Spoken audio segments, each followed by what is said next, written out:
Alright guys, I've been wanting to do a little tour of the rig for some time now.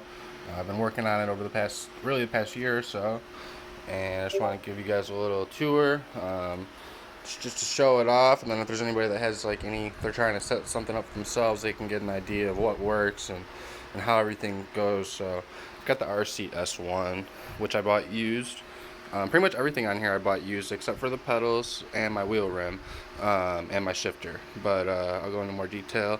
So starting with the wheel rim itself, this is an MPI H60 wheel rim. It has a high grip material, so it has it's a nice finish, and you can use this with gloves or not.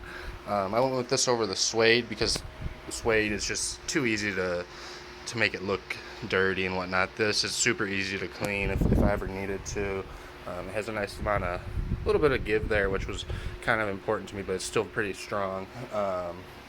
So I love this rim. It's a really good rim. Camera's kind of wigging out there, my bad.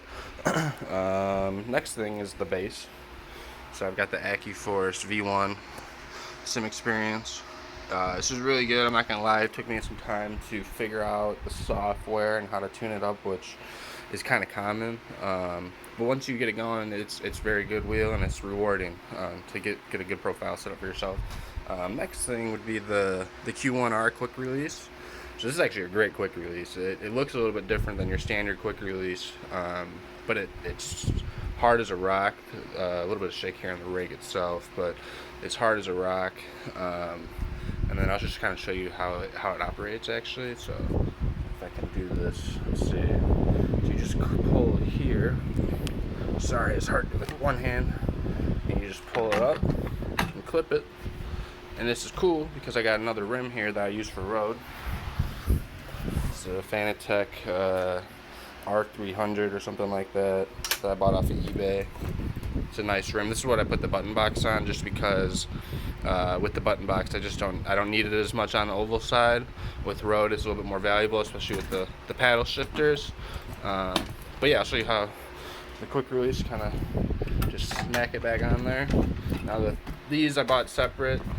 This is just a tick thicker, so something I have to do is kind of unturn this sometimes.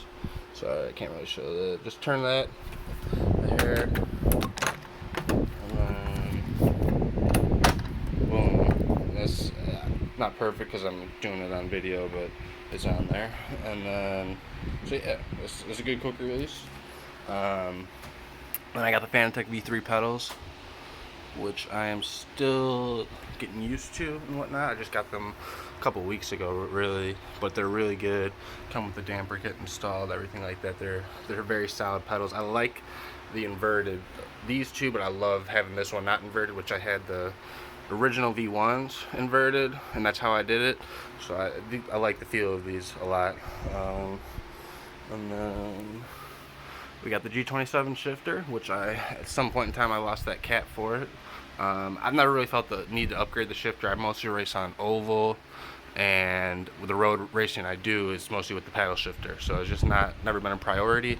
Maybe eventually I will, but I don't really see a need.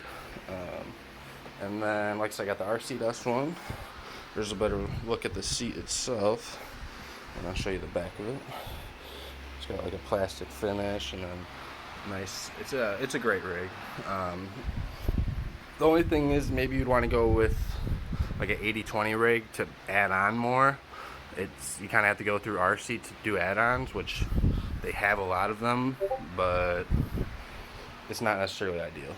And then I kind of cheaped out on the button box, but it works, man. It really does. So I use this to reset my VR, and then this is just for different pit commands. I use this to cycle through the black boxes. This is just a SNES controller that I bought off of Amazon for like 10 bucks. So yeah, that's not necessarily a bad move. It saved me paying $100 for something that does the same thing. And that's really about it, guys. So I hope you enjoyed. Oh, one thing I kind of almost forgot. I do race in VR, like I said. So I got the HP REVERB Pro. It's a good headset, good quality. I did have the Oculus Rift before. This is a huge upgrade from the Oculus Rift. A huge upgrade. But you have to have a good computer to do it. And that reminds me, I will show you the computer. I have this fan here for VR so it doesn't fog up, and it's actually hooked up to my monitor so that when I turn the monitor on, it's not always running. It turns on when I turn my TV on, so it turns on basically when I'm racing. So that's nice. And then here's my PC. It's a 2080 Super graphics card, i7 processor. I'm not super savvy on that, guys. I'd have to check it, but it is a good PC. It is able to run the HP REVERB Pro in pretty high settings at 90 frames per second. So yeah, that's the rig. I hope you enjoy. If this helps you, I hope it does. If you're like trying to find parts or whatever for an upgrade, if you have any questions or anything, let me know, and y'all have a good one.